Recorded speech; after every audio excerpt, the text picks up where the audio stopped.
me agarraron con las manos en la masa. Ahora sí. ¿Estamos bien? ¿Cómo estamos disfrutando el verano?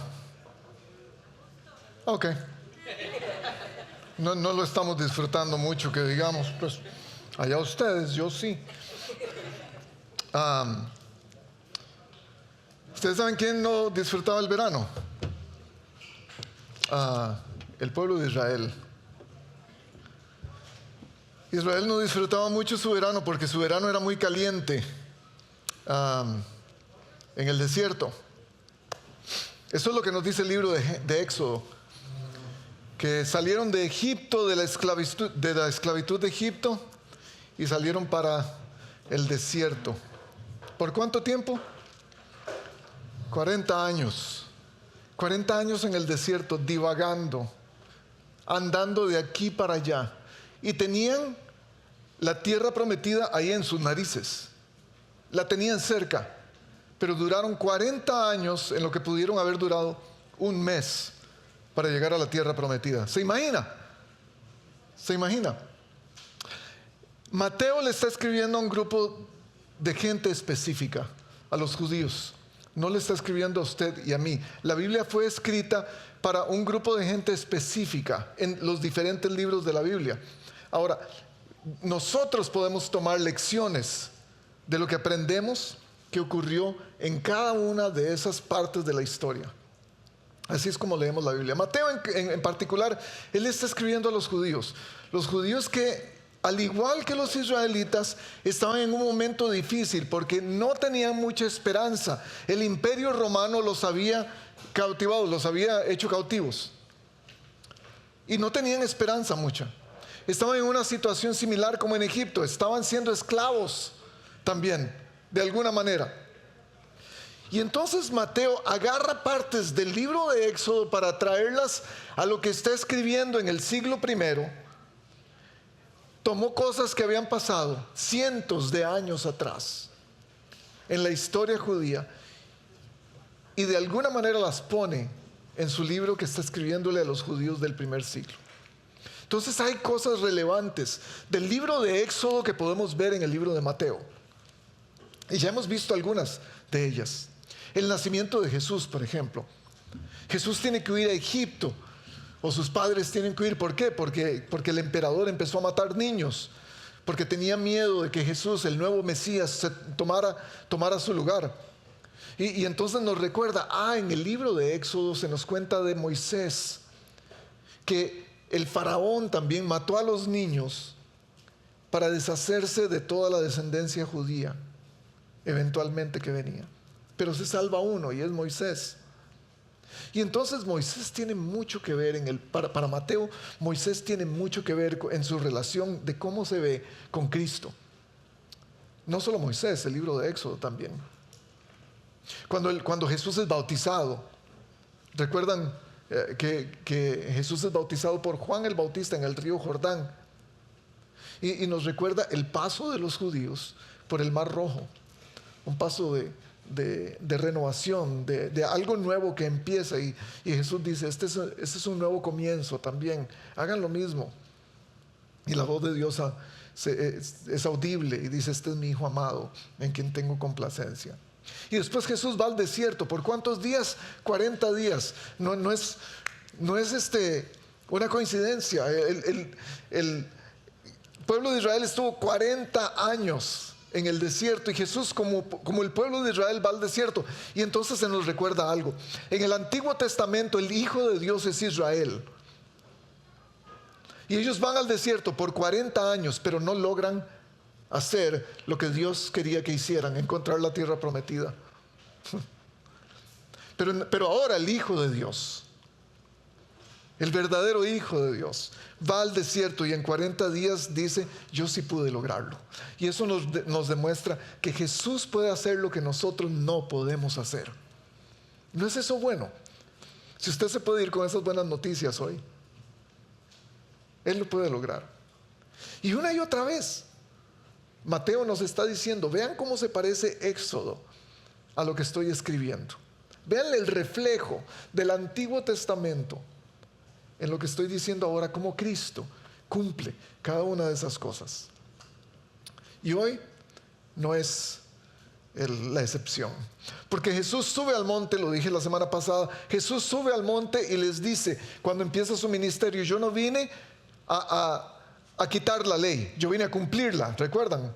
Jesús dice eso. Moisés sube al monte, ¿para qué? Para que Dios le dé la ley en las tablas. Moisés se la trae al pueblo y ellos la hacen una serie de reglas. Dios escribe 10. Ellos creen que es necesario agregarle 600 más.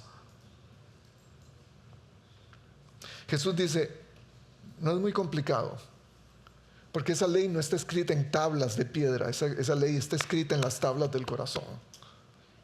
Es diferente, ustedes lo malinterpretaron, no lo captaron. Y entonces Jesús viene a cumplirlo y sube al monte y empieza a enseñar este sermón que es fantástico. Ya nos ha enseñado acerca de la oración, acerca de ayunar, nos ha enseñado acerca de cómo orar. Nos ha enseñado que somos bendecidos porque sufrimos, porque tenemos falta de algo, porque hay algo que nos llena la necesidad de Cristo, de Él, de la presencia de Dios en nuestra vida. Y dice, pero ustedes son bendecidos por eso, pero tienen que encontrarlo muy dentro de su corazón, porque todo nace ahí en el corazón. Hoy nos va a decir algo sumamente importante, que yo espero, he estado orando toda la semana, que esto llegue al corazón de cada uno de ustedes, porque es ahí donde nace lo que va a salir. Cualquier cosa que sea. La semana pasada él nos estaba diciendo que hay cosas que son como un tesoro para nosotros. ¿Recuerdan? ¿Quién vino la semana pasada? 6. Y estuvimos hablando acerca de los tesoros que guardamos, las cosas que consideramos sumamente preciosas para nosotros. Y dijimos, donde está ese tesoro, ahí está nuestro corazón. Las cosas que consideramos valiosas, esas son las cosas que atesoramos para nosotros. Las cosas que atesoramos entonces se convierten en las cosas más importantes en nuestra vida, la prioridad en nuestra vida. Y ahí fue donde nos dejó Jesús la semana pasada. Y entonces esta semana, en el capítulo 6 de Mateo, en los versículos del 25 al 34, él va a empezar recordándonos la semana pasada. ¿Tiene Biblia? Perfecto, búscala. Mateo 6, del 25 al 34. Es un placer estar aquí con ustedes compartiendo la palabra de Dios. Mateo 6, del 25 al 34. Si lo tienen, empezamos. Por eso les digo, la primera frase, y vamos a tener que parar allí. Por eso les digo, eso implica que Él les dijo algo antes. Eso indica que hay algo, hay un mensaje anterior. ¿Cuál es el mensaje anterior? Les estaba diciendo que era importante guardar las cosas que son preciosas para nosotros como un tesoro. Acaba de hablarles acerca de sus tesoros más preciados. Los tesoros que se hacen aquí en la tierra. Los tesoros que coleccionamos, las porquerías que guardamos en el garaje, que creemos que son tesoros y nunca usamos, la cuenta bancaria, la billetera. Y sin embargo, oigan lo que dice, pónganle atención a esto. Por eso les digo, no se preocupen por su vida. Y entonces les da en el clavo. Y les dice, ustedes han pensado que sus tesoros son materiales, que sus tesoros es ganado, que para ellos en el primer siglo, que su tesoro es tener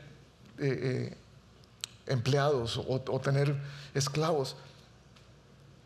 Pero él da en el clavo y les dice, no, su tesoro es la vida. Es el tesoro más grande que ustedes tienen. Si su tesoro más preciado es la vida, les dice, necesitan escuchar esto. Volvamos a empezar. 25. Por eso les digo, no se preocupen por su vida. ¿Qué comerán o qué beberán? Ni por su cuerpo. ¿Cómo se vestirán? ¿No tiene la vida más valor que la comida y el cuerpo más que la ropa? Y aquí me doy cuenta de algunas cosas que nosotros no hemos tomado en cuenta quizás. Si la vida es el tesoro más grande que tenemos, ¿usted está de acuerdo conmigo? Nuestra vida es sumamente importante y valiosa. Y yo creo que encontramos un gran tesoro en la vida. Si la vida es lo más grande que tenemos que definir por qué o cuáles son los elementos que hacen importante esa vida para nosotros. Y Jesús da en el clavo una vez más. No solo les dice, su vida es importante, su vida es su tesoro, pero dense cuenta de algo. Lo importante de esta vida de ustedes es lo que se meten a la boca y lo que se ponen encima. Dos cosas. Comencemos con lo que consumimos. Yo me di a la tarea de encontrar estos datos. La persona promedio en los Estados Unidos utiliza 67 minutos al día en comer y beber como actividad principal. 67 minutos, quiere decir una hora.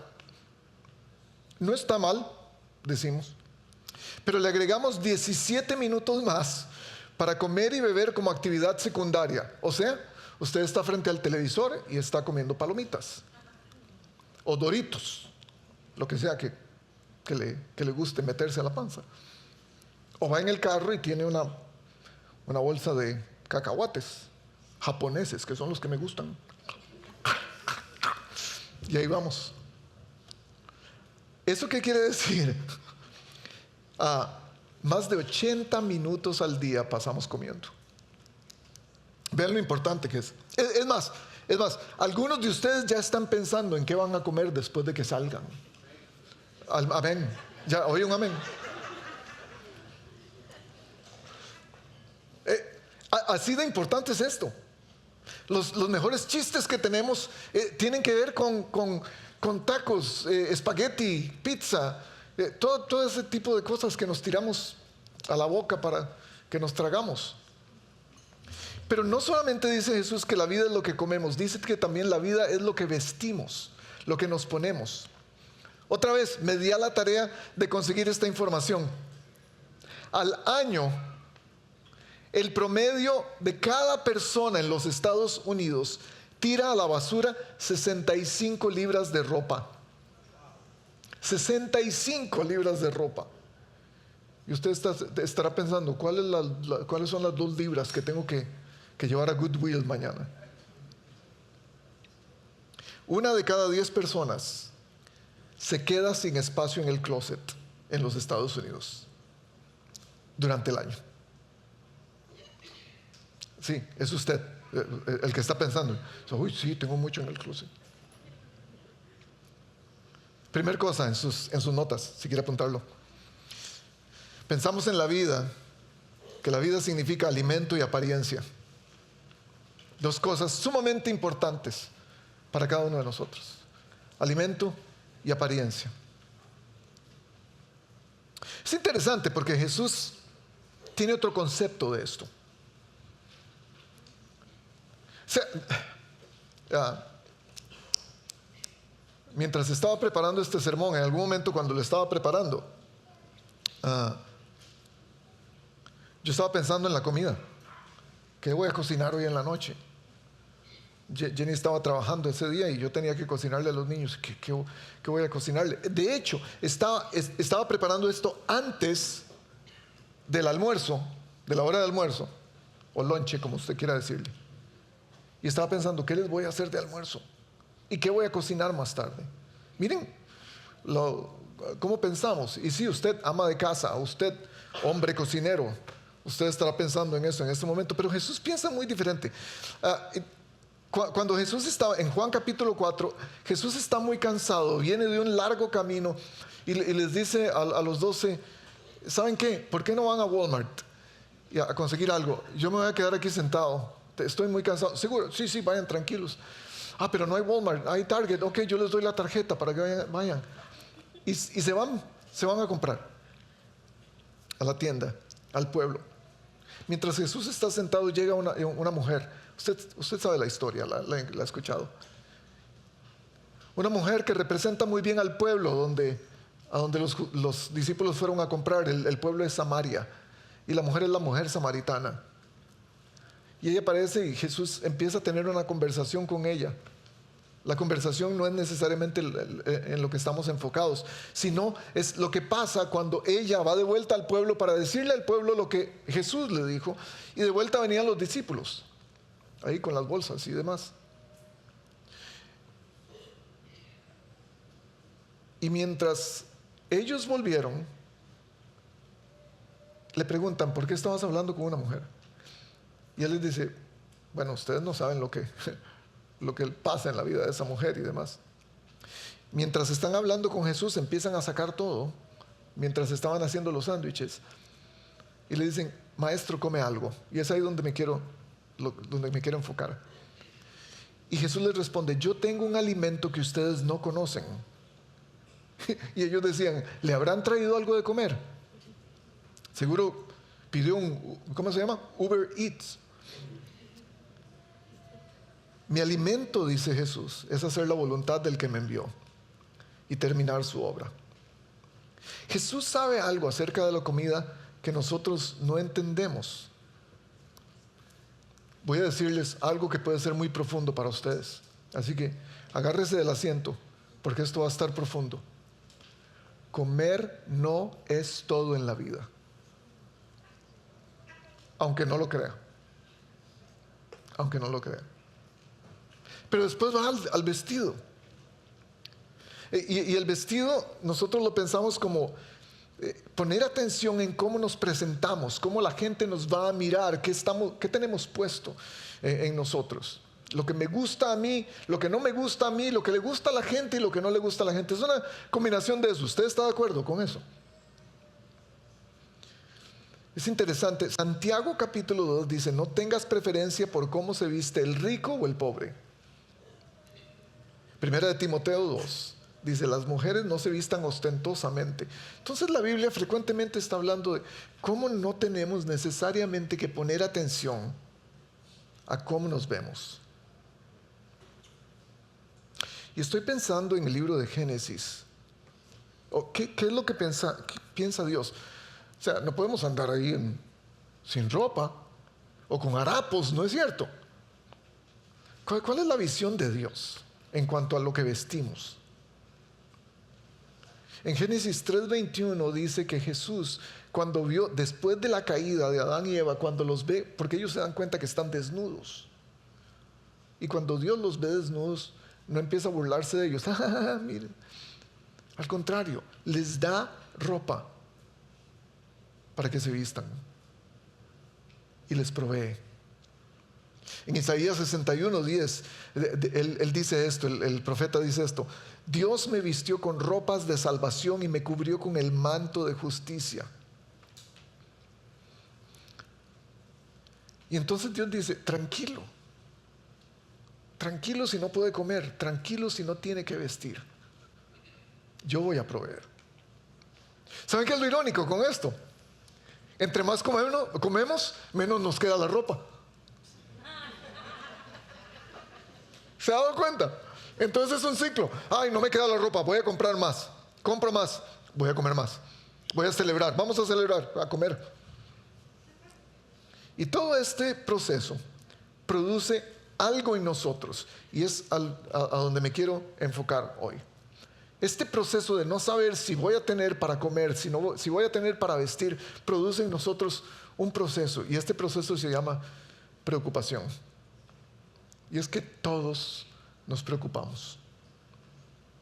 ¿Cierto o no?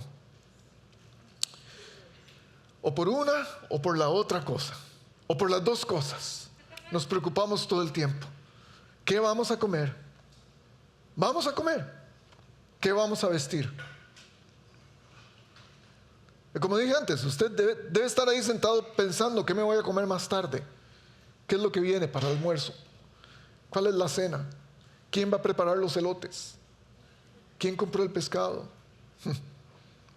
Y les dije, mientras yo estaba escribiendo esto, estaba debatiendo qué voy a cocinar más tarde.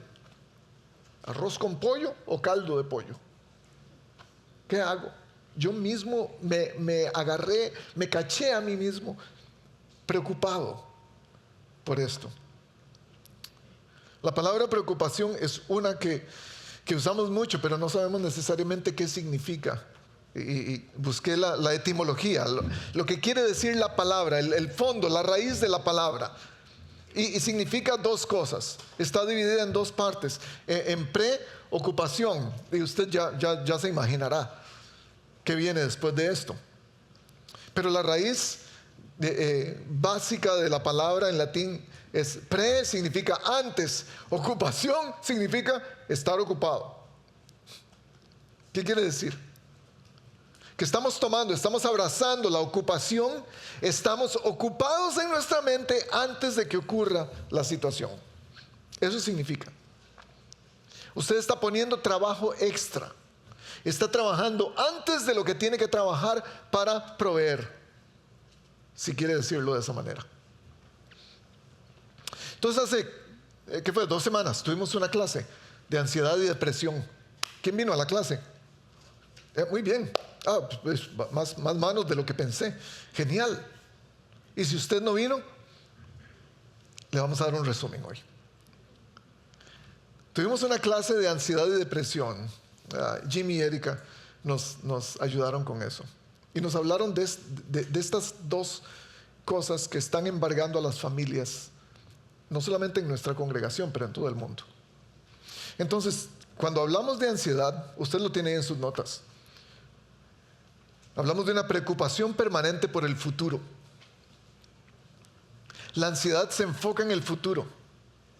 La ansiedad se enfoca en lo que, el problema de la ansiedad es un futuro que no conocemos, un futuro desconocido completamente. Por más que tratamos de suponer, por más que tratamos de adivinar, no sabemos qué hay en el futuro. Y no saber lo que hay en el futuro nos mata. ¿No es cierto? Nos corroe. ¿Cómo puede ser que no sé? La depresión, en cambio, es no hay esperanza para el futuro. No conocemos el futuro, entonces no tenemos ningún tipo de esperanza. Es cuando la perdemos. No solo fallamos en saber que hay en el futuro, pero no creemos que hay nada bueno en él y nos deprimimos. Entonces, depresión es lo que asumimos negativamente a través de nuestra ansiedad. Déjeme darle un par de ejemplos más prácticos. 1. Me da ansiedad pensar en la entrevista de trabajo que tengo, porque no sé cómo saldrá, qué me van a preguntar, cómo me voy a vestir, qué voy a comer después, para ponerlo en contexto. ¿Me vestí bien o no? ¿Contesté bien o no? ¿Contestaré bien o no? Y entonces estamos sumamente preocupados por la entrevista de trabajo. Pero habrá otra parte que dice, pero me deprime porque sé que me van a decir que no, porque no estoy calificado para el trabajo. Entonces ya voy completamente derrotado con ambas cosas, porque ninguna de las dos cosas logra cambiar el futuro. Ninguna de las dos cosas puede decirnos qué hay en el futuro. Pero ninguna de las dos cosas nos deja vivir en la realidad del día. Ninguna de las dos cosas nos dejan ver el hoy, el ahora mismo. Y entonces pasamos el ahora mismo pensando en lo que no existe todavía y tristes por lo que no va a ser, por lo que no veo en el futuro. ¿Estoy comunicando bien? Ojalá, porque esa es preocupación. Y por eso nos preocupamos. Y Jesús lo pone fácilmente para que lo entendamos. Versículo 26. Fíjense en las aves del cielo. No siembran, ni cosechan, ni almacenan en graneros. Sin embargo, el Padre Celestial las alimenta. ¿No valen ustedes mucho más que ellas? Esta es una frase clave en el texto. ¿No valen ustedes mucho más que ellas? La diferencia entre nosotros y las aves del cielo, ¿qué es? El valor que Dios tiene. Las aves no tienen capacidad de fijarse en nuestro ejemplo, pero nosotros tenemos la capacidad de fijarnos en las aves del cielo. Los dos somos criaturas de Dios, pero una vale más, y eso somos nosotros. Ahora, hay una diferencia entre las dos. ¿Cuál es? ¿Cuál es la diferencia entre usted y un pájaro? Sí, la primera es obvia. Usted no vuela, tampoco. No sé, a menos que le dé por ese lado. Espero que no. No intente, por favor. No intente volar. Si no tiene alas, no intente volar. Pero la diferencia básica entre nosotros y un ave es que el ave actúa por instinto. Nosotros, en cambio, actuamos por intención. Y voy a explicar eso un poco más adelante. Su siguiente punto. El instinto nos lleva a la preocupación, la intención apunta al propósito. Hemos hablado de esto antes. Yo ya he hablado de esto antes, si usted lo recuerda. El instinto del ave la hace llevar a cabo su propósito. Dios creó al ave para que funcione con base en instinto. Entonces el ave es bella. Usted sabe, una guacamaya de esas que usted se encuentra en el paraíso, conocido también como Costa Rica.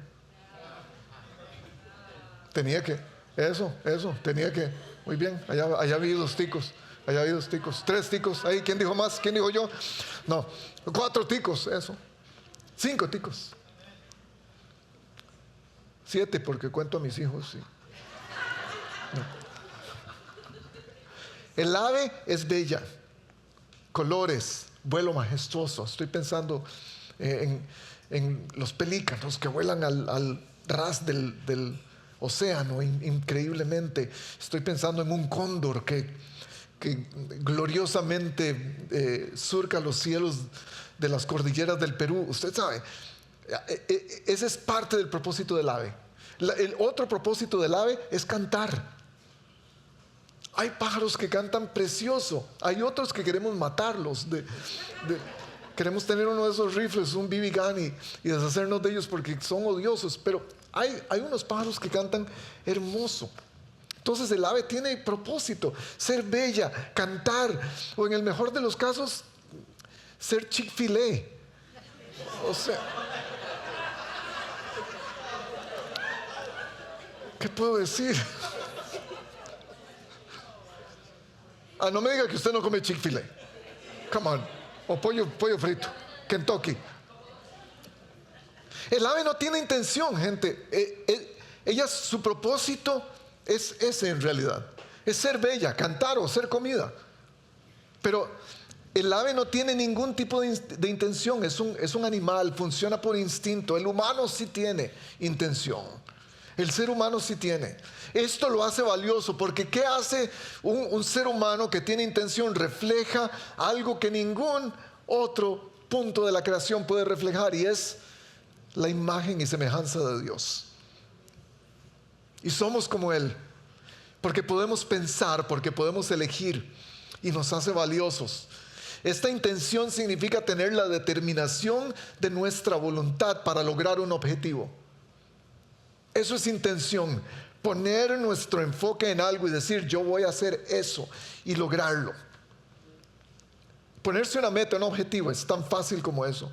El ave solamente puede hacerlo por instinto. Nosotros decidimos hacerlo por nuestra propia cuenta. Y lo que Jesús está diciendo aquí es: ¿por qué intencionalmente se preocupan por lo que no tienen? Los pájaros no son tan valiosos como ustedes, y ellos viven su vida tranquilos. Las aves no tienen intenciones y todavía consiguen vivir, comer, hacer nidos, cantar, ser hermosas. El punto es el valor que tenemos de parte de Dios. Y a veces yo me pregunto si nuestra preocupación nos está quitando la oportunidad de entender el tesoro que somos para Dios, porque estamos negándolo. Una vez más, libro de Éxodo, capítulo 19. Cuando Israel sale de Egipto, Dios les dice esto a través de Moisés. Le dice esto al pueblo: ustedes son testigos de lo que hice en Egipto. ¿Qué hizo en Egipto? Los libró. Recuerdan las 10 plagas. Después de 10 plagas poderosas, Dios los libra, los hace pasar el mar rojo. El mar rojo está en seco.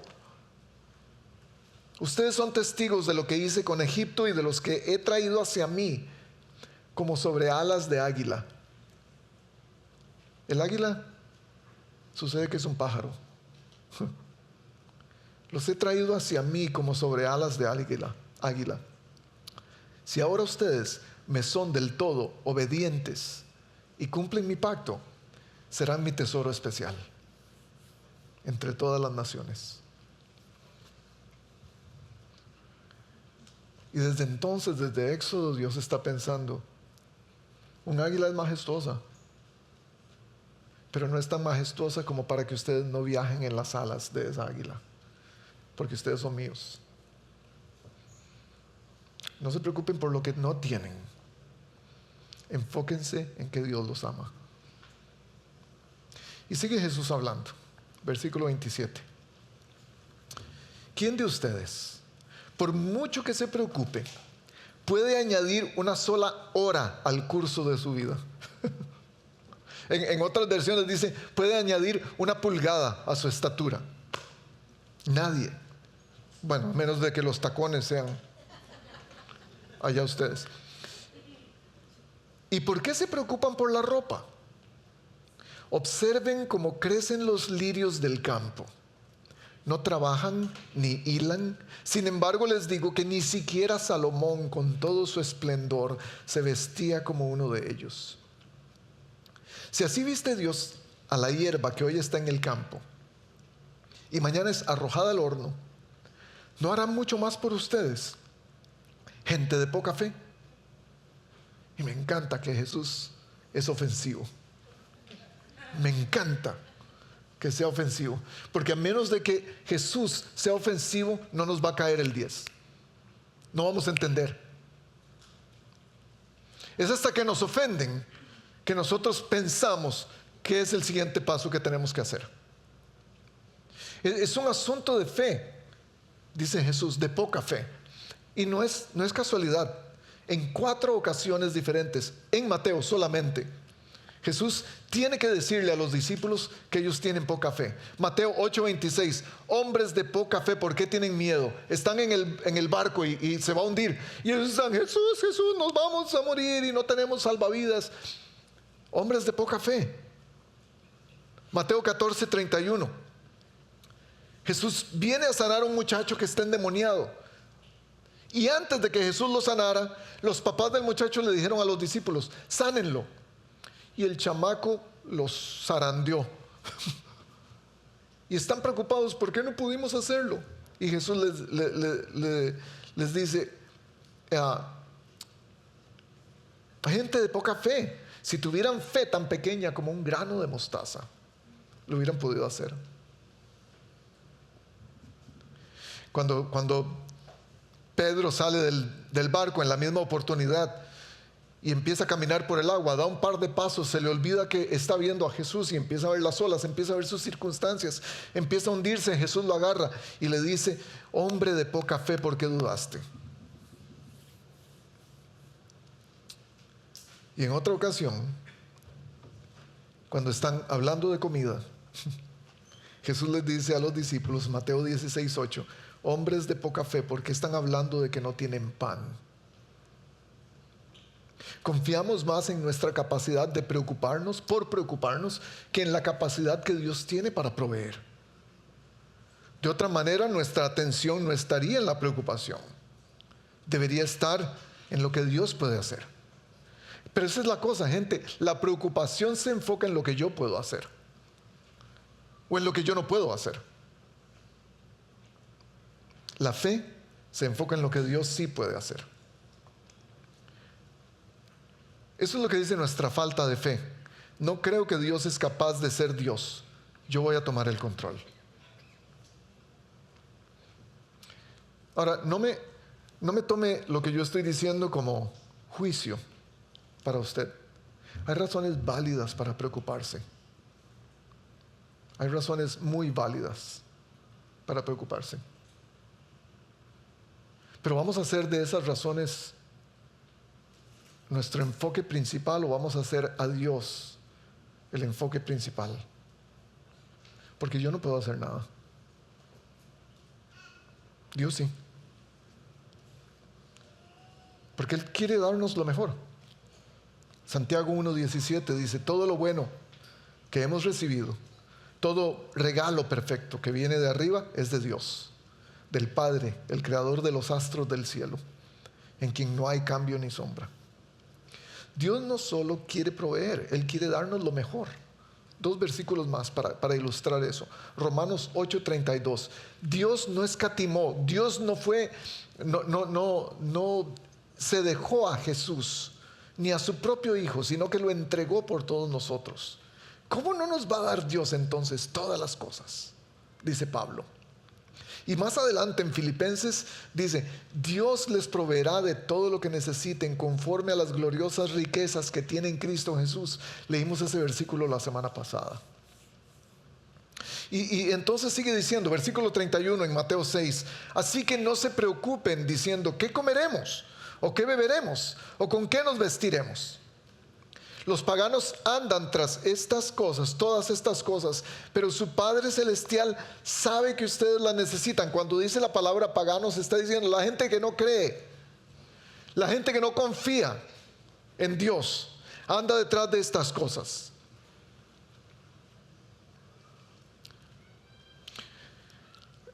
Parte del problema, lo que yo pienso, es que comer, beber y ponerse ropa no es una necesidad básica necesariamente. Son cosas que nos dan placer. Porque si uno piensa en ese sushi, estábamos hablando de sushi hoy en la mañana. ¿Quién fue el que dijo que me va a comprar sushi más tarde? Se le va a olvidar porque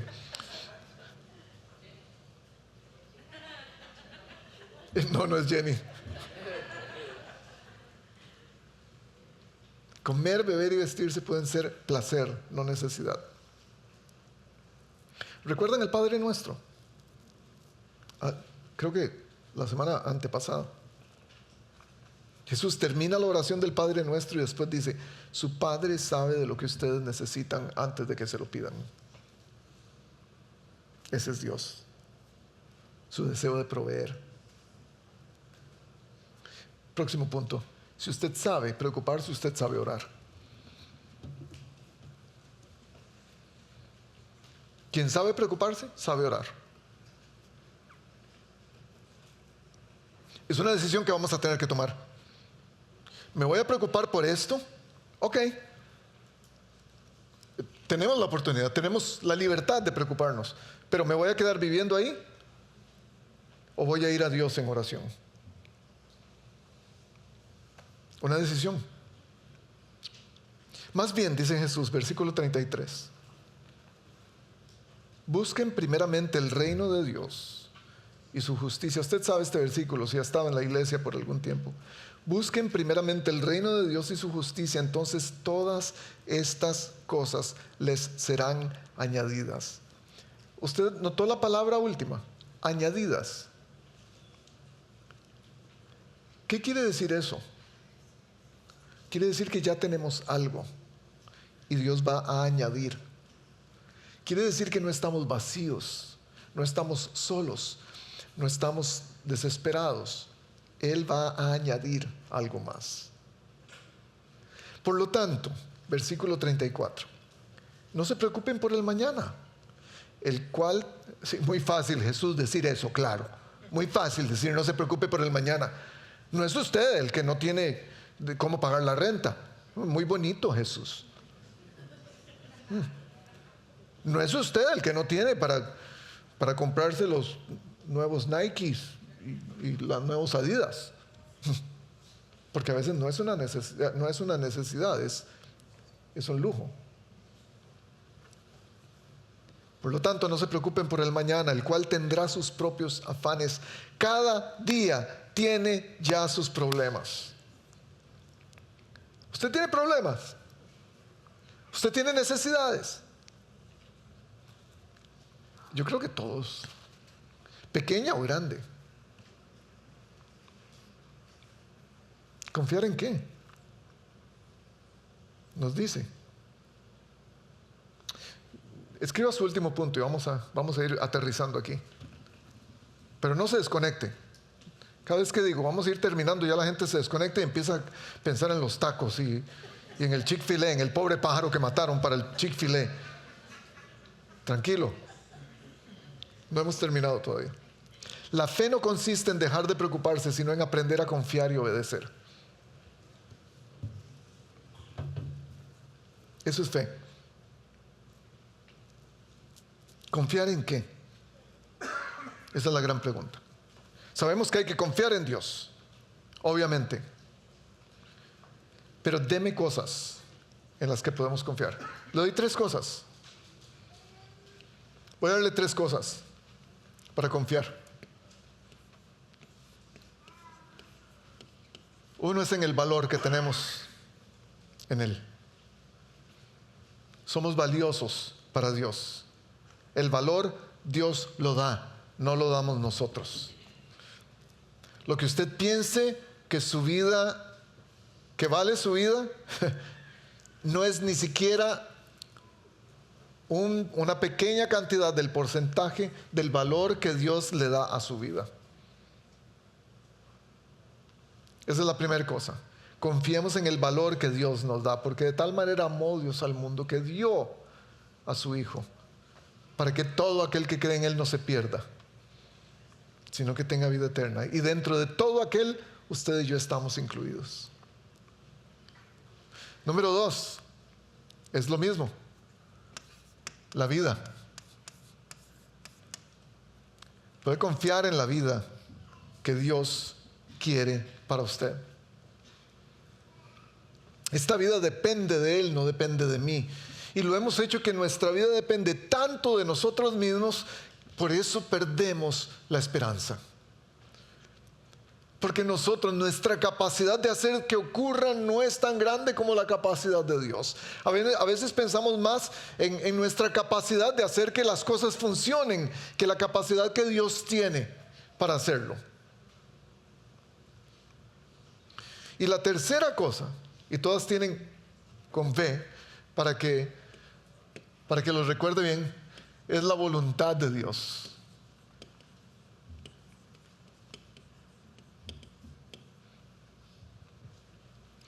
Podemos confiar en la voluntad de Dios, que es buena, es perfecta, es agradable.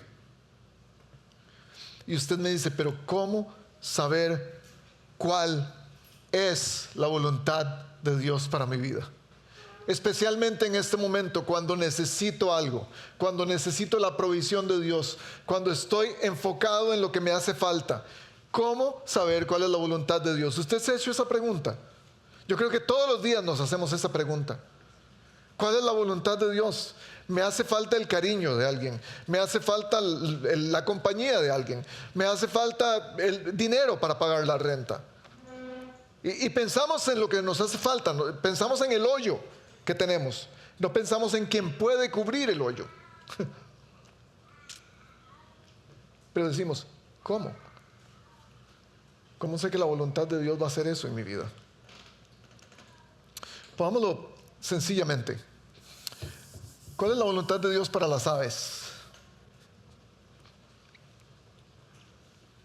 Cantar y ser lindas y revolotear como ¿cómo se llaman? Los colibríes. Es la voluntad de Dios para ellas. ¿Cuál es la voluntad de Dios para los lirios del campo? Ser lindos también, que los veamos, que los podamos oler. Ojalá que no haya una abeja cuando los estamos oliendo, porque nos va a picar.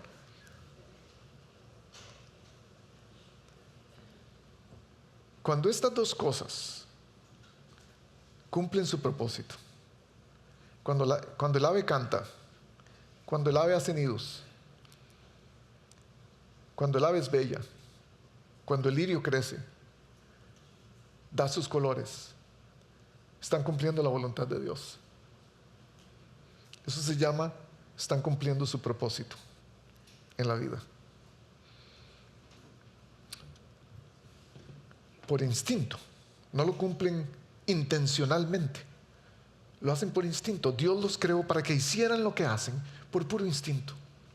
Pero entonces, para nosotros, ¿cuál es la voluntad de Dios? Usted dice, Él lo dice claramente ahí. Busquen primeramente el reino de Dios. Busquen su justicia. Busquen al que puede proveer. Todo lo demás va a venir. Y entonces, cuando por intención obedecemos eso, estamos cumpliendo nuestro propósito. ¿Y sabe cuál es nuestro propósito? Es una palabra, y yo la repito mucho: adoramos y nos rendimos. Es el título de esta serie de sermones: rendirnos. Ya no somos nosotros solos contra el mundo, ahora es Dios con nosotros, porque cuando Él está con nosotros, ¿quién contra nosotros? Déjenme rápidamente decirles otra cosa acerca de Éxodo. Cuando estaban en el desierto, ya han pasado el Mar Rojo y demás, están en el desierto y tienen hambre. Se les aparece una de estas cosas de las que está hablando Jesús, y tienen hambre. Y oiga lo que dice el pueblo de Israel: ¿cómo quisiéramos que el Señor nos hubiera quitado la vida, lo más importante, lo más valioso? ¿Cómo quisiéramos que Dios nos hubiera quitado la vida en Egipto? Allá nos sentábamos en torno a las ollas de carne. Yo creo que eran ticos, porque en Costa Rica tenemos un plato olla de carne. Allá nos sentábamos en torno a las ollas de carne y comíamos pan hasta saciarnos. Y entonces Dios les dice: sí, ¿con qué esas tenemos? Con que no confían en mi provisión. Ese mismo día, Dios trajo una manada gigantesca de codornices, pájaros. ¿Se dio cuenta? Aves. Ellos las matan y comen y están saciados. Y dicen: uy, sí, pero Chick-fil-A sería muy rico. ¿Y el pan? Entonces les dice: ok, ¿quieren pan? Les doy pan. Y hace llover maná del cielo. Después de que hace eso, Moisés les dice: nadie debe guardar nada para el día siguiente. No tenemos to-go boxes. No tenemos. Y me pregunto por qué. ¿Por qué por qué Dios les dijo eso a los israelitas? Y después de leer Mateo capítulo 6, después de leer el Padre Nuestro, me doy cuenta cuál es la idea. Porque Jesús dice al final del Padre Nuestro, usted lo ha leído, ¿recuerda lo que dice Jesús? Danos hoy nuestro pan ¿de qué? Yes. Porque mi confianza en Dios tiene que ser de día a día. No me puedo preocupar de lo que venga, porque Él es el encargado de eso, no yo. Él es el encargado de proveerme, no yo de proveerme a mí mismo. Si el ave del cielo y el lirio adoran por puro instinto, sin pensar, sin decidirlo, ¿cuánto más nosotros que tenemos la capacidad de pensar y decidirlo? Si nuestro propósito es adorar con voluntad, con intención, ¿no es mejor confiar en el deseo que Dios tiene para nosotros más que en el deseo que yo tengo para mí mismo? ¿Eso qué significa? Eso significa todos los días recordar que para Dios valemos más que las aves y los lirios. Y adivine qué. Cada vez que recordamos eso, no solamente estamos cumpliendo nuestro propósito, porque estamos obedeciendo, porque estamos rindiéndonos, porque estamos adorando, pero empezamos a convertirnos en gente de fe. Y ya no cabemos en esa categoría, gente de poca fe. ¿Usted quiere caber ahí? Señor, yo quiero caber ahí. Yo quiero ser parte de esa categoría.